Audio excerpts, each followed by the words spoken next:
traveled around the world until we got broke. Of course, it was a stupid idea. No, it was not. No, it was not. A great idea.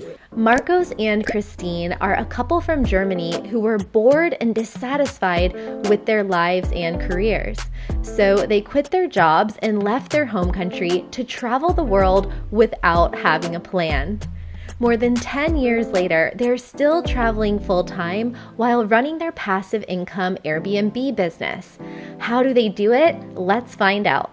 How long have you been living a digital nomad lifestyle? So we started in 2011, went on a trip around the world for almost 2 years, and then came back to our hub in Hamburg, but always went out on travels like over and over again. But we picked up traveling like really continuously, perpetual, 2 years ago again.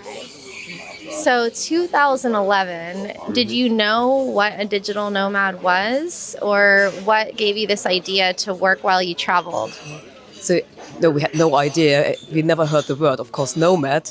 But we just traveled. You know, we were not searching for work, or we never. So it was more like a kind of sabbatical we did. So and traveled around the world until we got broke, and but without the idea of coming back. Yeah.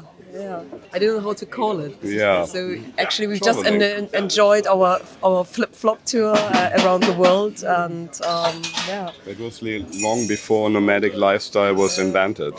So what were your jobs when you took this break? I was a geographer. I am, but so I quit my job, and I just wanted to go with the flow and see what is coming next. Actually, we quit our job almost together, but Yes. we didn't work in the same company. No. Completely different business. So I studied engineering and management, worked in a 9-to-5 job for a plane maker, and I didn't like the job at all. So for me, it was pretty easy to quit, and we both decided on a breakfast table at home that I told Kristin, come on, I don't like this job anymore, and they offered me like a nice redundancy package, so I can just go sign the contract and leave. So that's what we did, and thought about, come on, let's travel and spend all the money on our trip around the world. That's actually what we did. Came back broke, kind of, and yeah. But so we reduced our travel speed a little bit, but still went on travels a lot. Okay, you gotta love those. Never regretted any euro I spent on a trip. Gotta love those German redundancy packages. You heard about that, yeah. We don't have those in the U.S. We don't get much. Well, we do have redundancy packages, but probably not as good as the German ones. I had to pay taxes. So when I came back, I had to pay like a huge amount of taxes on my redundancy package. And that was the reason why I was broke, because I was lacking the money. I didn't know where to get it from. So you come back from your 1-year trip, 2-year trip? 2 years, yeah. Amazing. And you're thinking, we don't want to go back to this normal life? Or what was your next step to actually convert your sabbatical or holiday into an actual lifestyle that you're doing 11 years later? Actually, we never thought about it again. We never wanted to go back to any job. So we were really sitting again on our kitchen table, and we're thinking, what can we do? We need to travel, and developing ideas like that. Yeah. It was like brainstorming every morning, and of course we had a really, how do you say that, like we really felt bad. We were quite depressed when we came back. We were in a really deep hole. Nobody wanted to know anything about it, because our friends were like, oh, you're back. Oh, that's fine. Come, let's have a beer. Like that kind of attitude. But nobody wanted to know anything of our troubles. They're just not interested. Yeah, that's normal, I think. That's normal, yeah.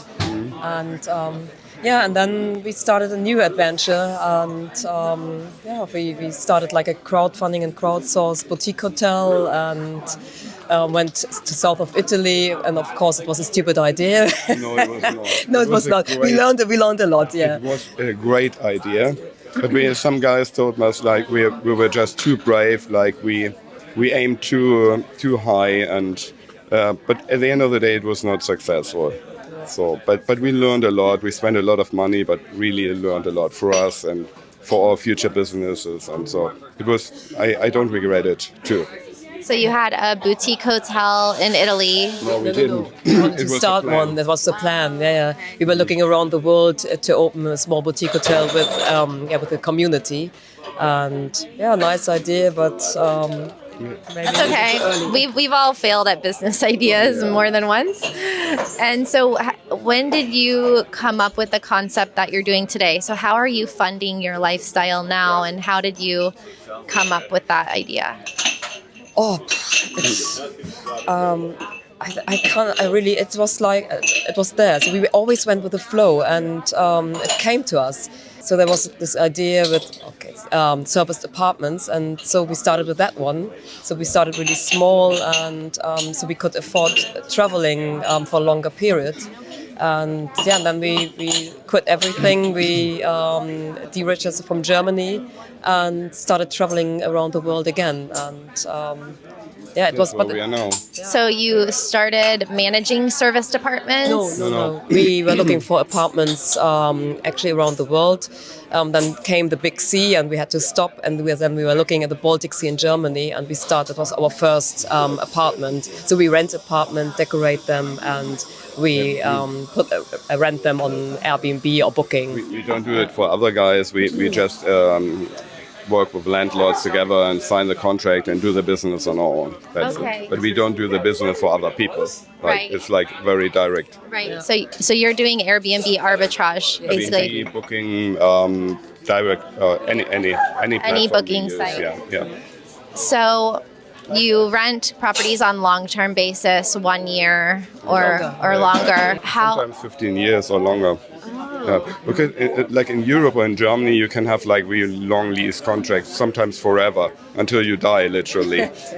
Wow. So And usually it's not so easy to kick you out of your apartment, because the law is very, very favorable to the tenant and not for the landlord. that's what I've heard. And so most of your apartments that you rent out are in Europe? Europe? Yeah, most of them Europe. Yeah, most of them in Europe and on Bali. Yeah. But we are always constantly on the hunt for new apartments, new business opportunities. Because the easy is scalable, I wouldn't say easy, but it's a scalable is business, like easy regarding the scalability. Yes. And so what are you looking for in a property that you're going to rent long term? So normally our customer is a couple, so we look more like for 1 or 2 bedrooms. It would be perfect if they are unfurnished, but we figured out when you're traveling around the world, most apartments are furnished and really ugly. Furnished is not really to our liking, because most of the countries have like really crap furniture, like so low quality, and that makes our life, like our business life, very difficult, because there's almost nothing available on many markets. It's not like it's like almost a dream situation when you talk about Germany or sometimes Austria, because you can have a flat. Most of the flats are non-furnished, so you do a little bit decoration, sometimes a little bit renovation. That's it. And then you buy the furniture and everything is fine for you. But in other countries, sometimes desperately looking for empty apartments. It's a little bit tricky sometimes. Yeah. Which countries do you have the most apartments in now? So we both countries, like Germany and Indonesia, so Bali. Yeah. Okay. Yeah.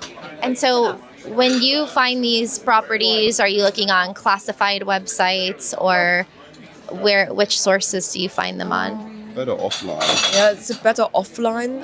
So on Bali, it was just by accident.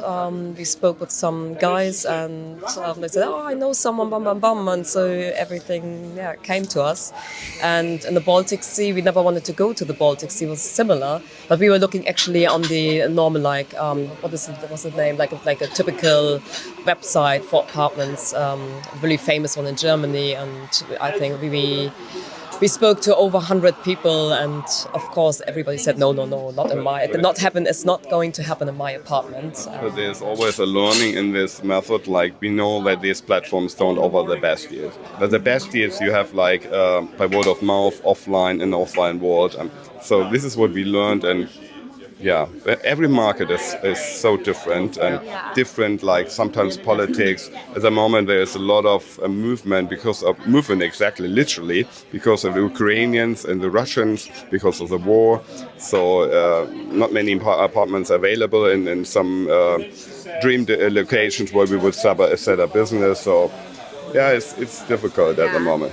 I was going to ask how you convince these landlords to rent to you, but it sounds like you're giving them a very long lease term, and so maybe they're incentivized to rent to you for stability, and they allow you to do the Airbnb rentals there, or is there any other benefits you're offering them? No, there's always a hassle. But you go for landlords who are open to that. But there's no stress. We don't deal with landlords who like a little bit hesitating. I don't want to convince someone to do business. So sometimes we just they just let us go. But some of them say okay, maybe they share the profit, but very very minor. That's another chance. Or you can. There are many options you can do, or argue or negotiate with the landlords. And how many properties do you have in your portfolio now? Five. Sorry, five. Yeah, one is on long term. Amazing. So you're able to sustain this lifestyle with just a couple of Airbnbs. Like if you have the right apartment in the right place, only one. With only one, you could afford a lifestyle like traveling, for example, in like a cheaper country like Thailand. Like one apartment could be enough. Like if you don't travel the world, don't go to the Western world, only Thailand is a good example. Southeast Asia or India or even in South America. Some of the guys do that because they love Thailand. I like it, but I don't love it. But so I always come back and Yeah, I like to have the flexibility of not just having to go to the cheapest countries in the world, but be able to travel around more. Yeah. And then do you also manage the bookings by yourself, or do you outsource also cleaning and things to people? Both. It's a huge variation, between full management and we are fully on our own. But we used to automate everything, up to 95-97%, but 100% is never possible because you always need a man on the ground, like a reliable person who does the cleaning, janitor stuff, and sometimes they give the keys to the gas. But usually you can bypass that because anything is possible with apps, automated, and sometimes a little bit weird when you're in a different time zone to reply to gas, but that was never an issue to us. You make it work. That is so inspiring. I've thought about doing that, but I used to be a property manager and work in real estate, but I know it can be a full-time job in and of itself. Yeah, it's still a funny job. We like that, yeah. Especially the decoration. But I mean, everyone likes to decorate stuff. Now, there's a preconception of Germans that, very traditional lifestyles, and it sounds like your friends are that way as well. Now that you've been doing this for more than 10 years, are your friends and family accepting of your lifestyle, or do they not really pay attention? Or how do you feel as Germans living nomadically? Do you feel like still a part of your home country, or like foreigners? It is. I could say it's awesome. It's I could never imagine something better. It is but there's always, we don't fight with our friends at home. We still have some left. But I don't know sometimes I don't know what they think about us. Maybe that we're weirdos, or how could they do that and never come back? Are you not homesick? And all that. Don't you miss the food and all this stuff? Yeah. Don't you want to come back for Christmas? All that kind of stuff. But the most asked question is always, what is about your insurance? How do you manage that? Where do you have your insurance?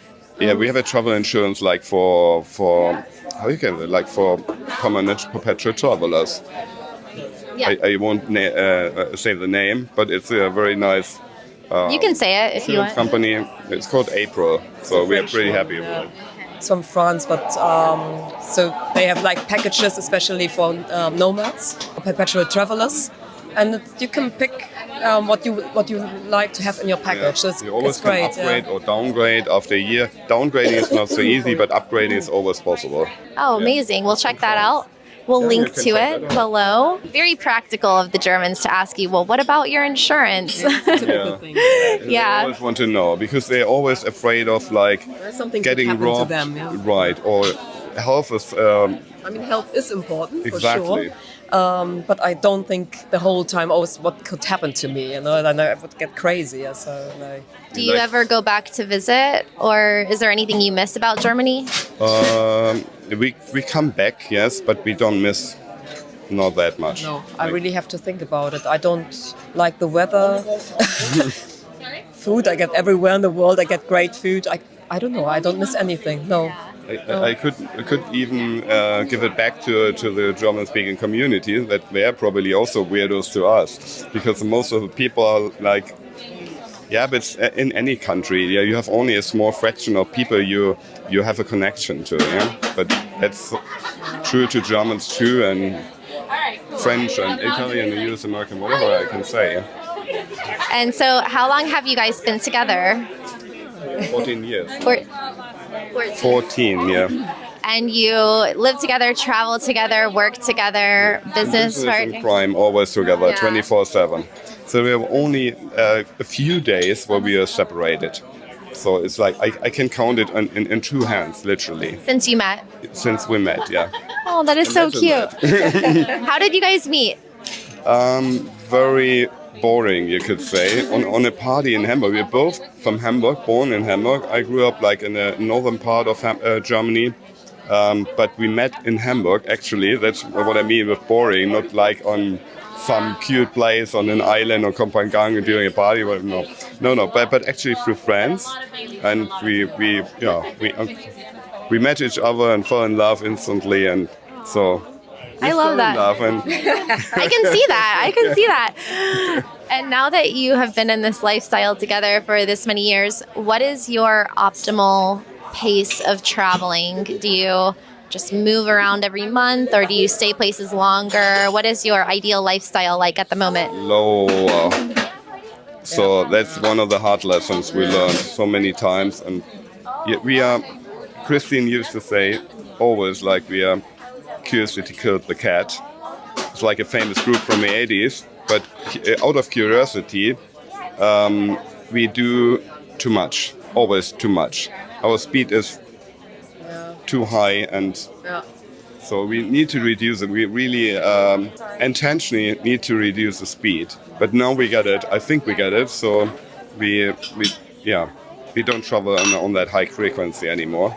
So maybe like, okay, here it's like here in Brazil it's like different now because we move from one place to the other like within like 3 to 5 days. But we don't want to do that anymore. Like maybe 7 days, 14 days, or this is already slow to us because sometimes we travel like we have like an average of 2 or 3 days in one spot. Yeah, but that's not.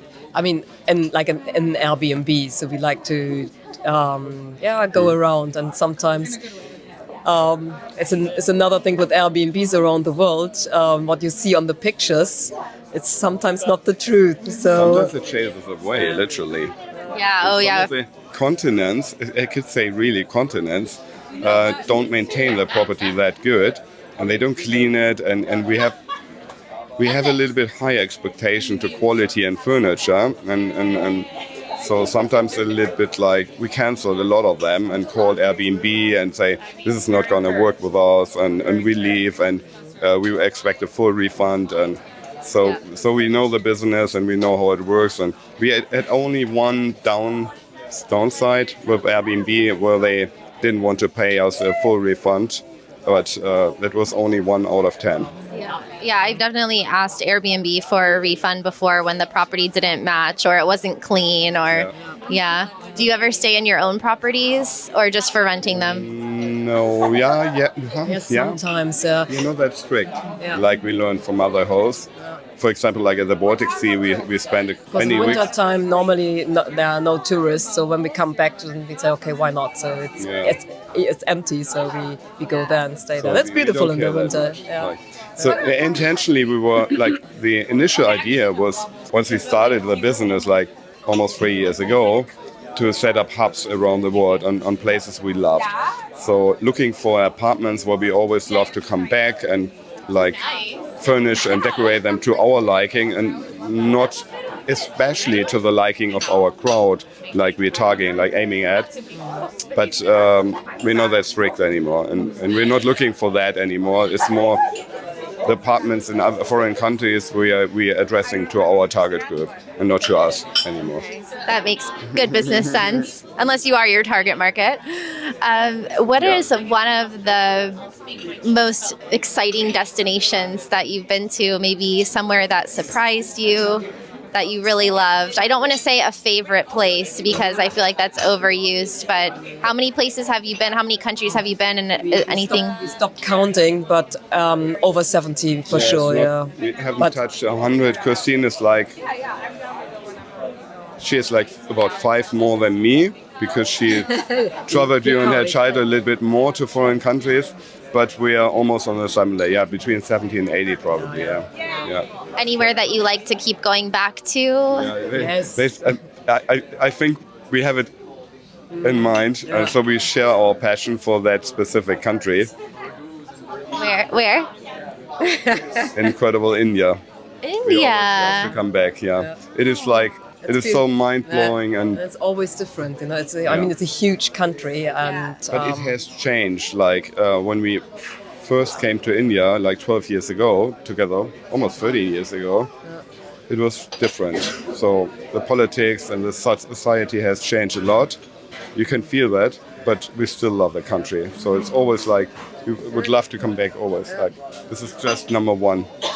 I haven't been there yet, but... No way. Yeah. You should. I think because I travel alone a lot and it's so big and I just am not sure where to go. Is there anywhere that you recommend for a first-time visitor to India? Yes. Very easy, yeah.